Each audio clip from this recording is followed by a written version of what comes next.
All right, good morning. Let's start off with a press release. It was the gunshots that happened last night. This was just before 11 p.m.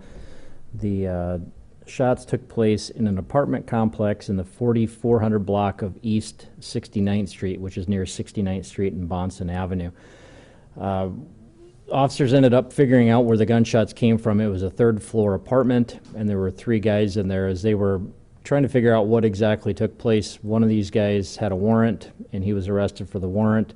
Initially, they didn't find any gun, didn't hear or didn't see any evidence of that.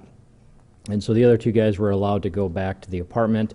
And then just a short time later, I'm not even sure if the officers left the property or not, but they had a call about a guy that was running in the hallway, possibly naked, and it turns out that was one of the two that had been in that apartment.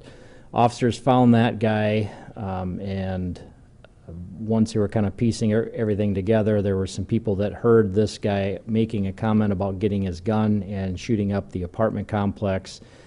Some other officers found some shell casings outside on the ground, and so everything kind of matched. And so this person was arrested for reckless discharge of a firearm, making a terroristic threat, obstruction, disorderly conduct, and disturbing the peace. And his last name is, I'll spell it, Swatek. First is Brandon, Brandon. Middle is Donald, Donald, and he's 21 from Sioux Falls. After things kind of wrapped up as far as that, once the arrest was made, we had a detective that served a search warrant at the apartment, and inside they ended up finding the handgun, so that gun was recovered. We didn't have any reports of any damage or injury. It sounds like he may have just went out onto the balcony and fired the gun into the air, but that's just kind of an educated guess, I would say. Yeah, there were 6 shell casings that were found outside. And that would have been, it was a third floor balcony, but it was on the ground beneath that balcony.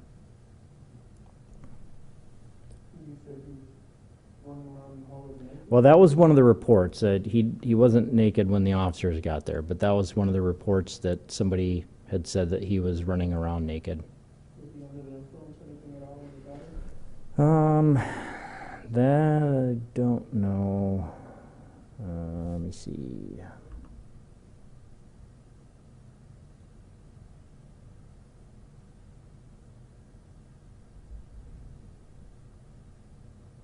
Just gonna check one thing quick to see if it mentions anything about that.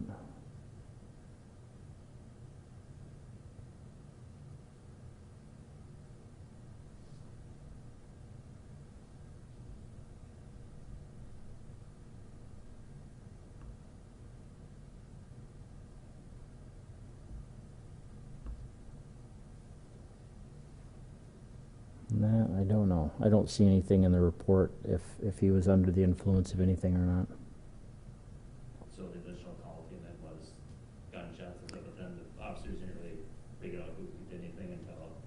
Well, the initial call came in as gunshots, that people had heard some gunshots coming from that building, and they had talked to a few different people and kind of narrowed it down to that one specific apartment, and that's where the 3 guys, they were found inside that apartment. There wasn't any evidence of any gunshots that were found at that point, and so they obviously the one person that had the warrant was arrested, but the other 2 were free to go or let go back to their apartment, and then our suspect kind of started acting up after the officers left. Gotcha.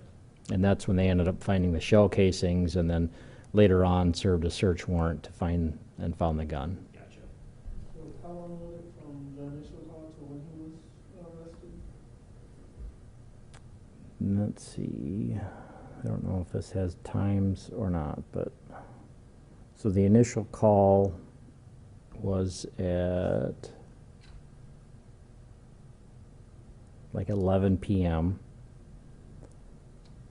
and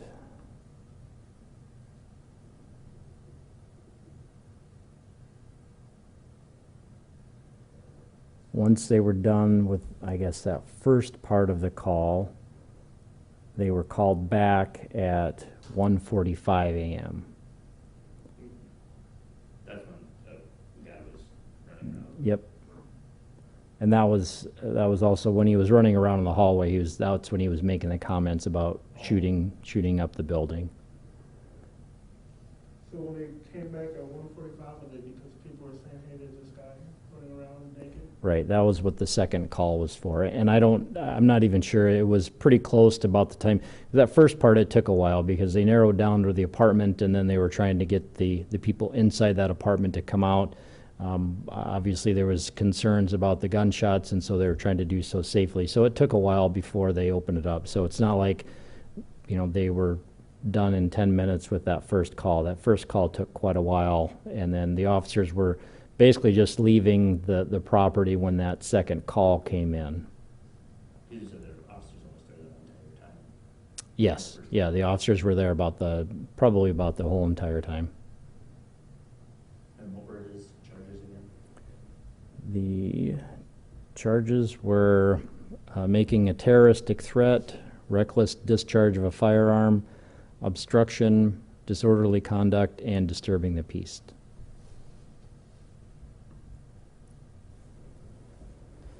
Good on that. Okay. The only other thing was not on the log, but was the shooting suspect from Tuesday. This was the person that shot inside the apartment on Ronning Drive and then went over to a trailer home on Rochelle Place. He was released from the hospital yesterday and taken to jail. His last name is Morris, Morris. First is Warren, Warren, no middle name. He's 43 years old. He had 4 counts of aggravated assault domestic, 2 counts of reckless discharge of a firearm, 2 counts of committing a felony with a firearm, possession of a firearm by a former violent offender, and then 2 counts of possession of controlled substance. So it's, I'm not sure what time it was. I know it was yesterday that he was released and taken to jail, so he'll make his first court appearance this morning. And he was the suspect who was at 2 locations from that shooting? Yeah, he was the suspect that was firing the gun. And that yeah. Second house where it didn't hit anybody? Right. Rochelle Place. Yep. Okay. Yeah, the one on Ronning Drive, he shot into the wall basically several times. One of the bullets went through the wall and hit a man in the leg. Did they confirm that he was under the influence at the time? I know we said that we suspected that. Yeah, I mean, I don't have anything, but I think he didn't have any injuries, so I'm guessing because that's the reason he was taken to the hospital is because he was under the influence of something, so.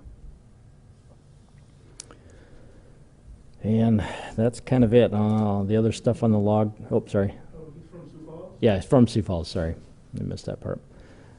The aggravated assaults, those are all domestics. A couple of people threatened, strangulation cases, nothing serious.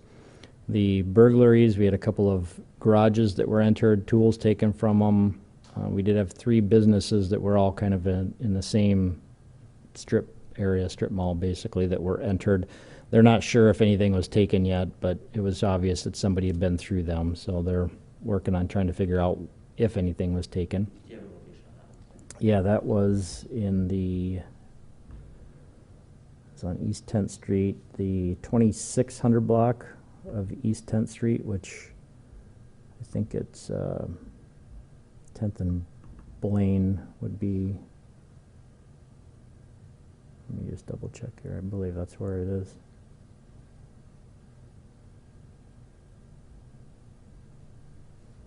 Of course, this doesn't say.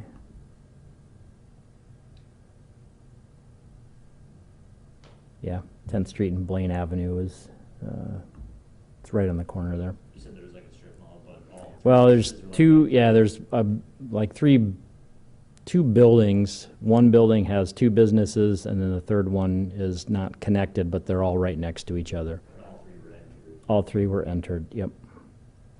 And whoever went into it, they basically made a mess of everything, so they're not sure yet if anything was taken. They gotta clean everything up and try to figure out, if something was taken. Any surveillance at all? I think they do have some. I don't know if we've received it yet, but sounds like they do have surveillance video there. The disorderly conduct, that was just a report. The embezzlement was a game console. Family offenses were more reports. Same thing with frauds, some checks and credit cards, but nothing big. Larcenies, a little bit of everything, a few unlocked cars. Some car windows were broken, had purses or wallets taken from them, but nothing high dollar. Narcotics were marijuana and meth. The sex offense was a report, and nothing big from the vandalisms.